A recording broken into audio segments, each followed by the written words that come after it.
Um estudo divulgado pelo Ranking dos Políticos do jornal Estado de São Paulo, os custos da Câmara e do Senado com planos de saúde custaram 36 milhões de reais aos cofres públicos. Dados obtidos por meio da Lei de Acesso à Informação do Portal da Transparência e dos sites das casas legislativas apontam que na Casa Alta, 85 senadores titulares ou suplentes utilizam o benefício, além de 192 ex-senadores e 361 dependentes.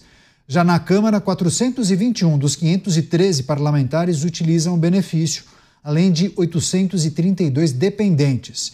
De acordo com o estudo, o plano de saúde com a cobertura dos parlamentares corresponde ao mais alto oferecido no mercado privado, podendo ultrapassar dezenas de milhares de reais mensais. Você, Cristiano Beraldo, o gasto do Congresso Nacional com plano de saúde, trata-se de um plano de saúde premium, né? Provavelmente com os hospitais de ponta. O custo disso, 36 milhões de reais, Cristiano Beraldo. Pois é, Caniato, SUS não é para deputado, né? Deputado tem que ter acesso ao que há de melhor no sistema de saúde brasileiro. Aliás, o Brasil conta com alguns dos melhores hospitais do mundo. É realmente impressionante verificarmos, mesmo em países desenvolvidos, como há hospitais no Brasil que superam hospitais em outros países. Mas é claro que existe um grande problema na administração do Poder Legislativo brasileiro, e esse problema não é simplesmente o plano de saúde, Caniato. O problema é o fato de haver uma estrutura imensa, gigantesca, para suportar o funcionamento das casas legislativas brasileiras. Caniato, aqui nos Estados Unidos tem algumas cidades, e eu passo por algumas delas com uma certa frequência, e sempre me chama a atenção as cidades que têm menos de 100 habitantes. E aí, de se perguntar, mas como pode uma cidade com menos de 100 habitantes? Mas é muito simples. As cidades aqui, elas não precisam ter uma estrutura mínima, com um número mínimo de vereadores, com um número mínimo de assessores, com um salário mínimo para esses parlamentares. Uma cidade que, como temos várias no Brasil, que vivem em função do serviço público. Nos Estados Unidos, o número de municípios ele é muito grande, porque o município, muitas vezes, ele é visto como um condomínio. As pessoas que moram numa determinada região se reúnem, tomam ciência das suas responsabilidades e fundam um município e assumem a responsabilidade de zelar por aquele município. E assim elas estão dispostas a pagar uma taxa, que seria a taxa condominial, para que tenham ali a polícia necessária para dar segurança à população, tenham a escola ou própria do município, ou como no caso desses municípios muito pequenos, fazem um acordo com o município vizinho e tudo funciona de forma organizada. Você vai a esses municípios, são limpos, a economia funciona, o dinheiro gira, as pessoas vivem bem, felizes. Agora, no Brasil, não. No Brasil, tudo é superlativo, porque a nossa incompetência ela é superlativa, e quanto mais superlativa ela for, mais oportunidades de tetas e desvios são criadas para esses profissionais de sugar o dinheiro público. Portanto, Caniato, o nosso problema é muito mais amplo do que esses 36 milhões de reais de plano de saúde da estrutura da Câmara Federal.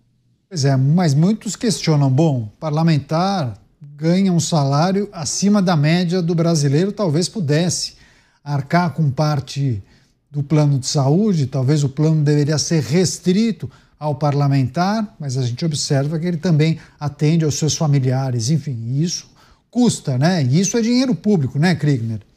Dinheiro público. Para mim, não faz sentido algum que o parlamentar ele tenha plano de saúde. Para mim é claro, o parlamentar deveria se tratar no SUS. E não como uma punição, mas sim como uma questão lógica. É a mesma coisa que, por exemplo, se uma empresa, um determinado funcionário, ele trabalha dentro de um hospital, faz sentido que a administração desse hospital arque com um plano de saúde que ele vá se tratar num outro hospital? É claro que não. É melhor que ele se trate no hospital que é administrado pela empresa a qual ele trabalha. Esse é o parlamentar, ele escolheu servir, fazer o serviço público, ele escolheu servir a sociedade através de ser um parlamentar, através da Câmara ou no Senado, e ele precisa, então, estar também consciente e experimentando a realidade que essa empresa, entre aspas, essa instituição que ele trabalha para poder fomentar, oferece para o restante da população. Por que a população que paga precisa ser presa ao SUS e o parlamentar que recebe pode fazer o pagamento, então, privado? Não faz sentido, para mim não faz sentido. É a mesma coisa, é um atestado de culpa. Não conseguimos oferecer um atendimento decente, portanto, vamos pagar aqui para que você se trate de forma privada. Se ele quiser pegar do salário dele e pagar um tratamento privado, isso é uma opção. Ou pagar um plano de saúde, isso é uma opção. Ele faz com o dinheiro que ele recebe aquilo que ele quiser. Mas do dinheiro público, pagando plano de saúde para que ele se trate na rede privada, isso é uma incoerência que não faz sentido algum. Parlamentares, políticos, em ofício, deveriam receber atendimento no SUS. Bom apontamento. E eu já escutei essa defesa e essa tese se aplicando na educação, que os filhos dos parlamentares também deveriam estudar na escola pública. Rápida parada, daqui a pouco tem análise do Mota em relação a essa notícia, mas a gente conta com você, bem rápido. Em 1 minuto e 20 estaremos de volta. Até já.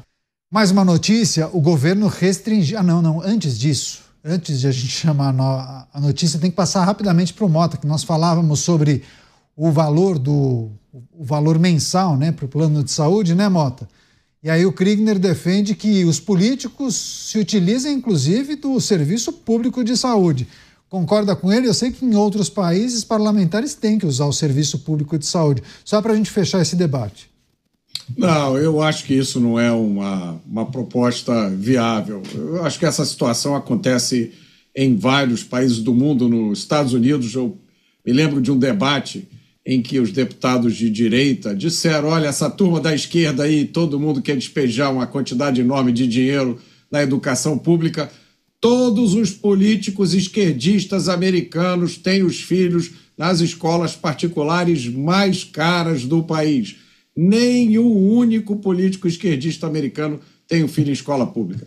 Eu não tinha dúvida que o Congresso Nacional tem um excelente plano de saúde, né? Inclusive, eu estava verificando aqui, os filhos dos parlamentares parece que têm direito a usar o plano até os 33 anos de idade. Mas num país como o Brasil, sinceramente, vocês imaginariam que eles tivessem um plano meia-bomba? Um plano igual ao nosso? Vamos ser realistas. Eu não acho que o problema é o plano de saúde do Congresso. O problema é o que o Congresso deveria fazer e não faz. O problema é a apatia do Congresso em relação aos presos de 8 de janeiro. O problema é a indecisão dos líderes do Congresso em relação ao escândalo do INSS. O problema não é o plano de saúde do Congresso. O problema é a obsolescência da qual o Congresso se aproxima cada vez mais, toda vez que falha na sua missão essencial de representar os eleitores.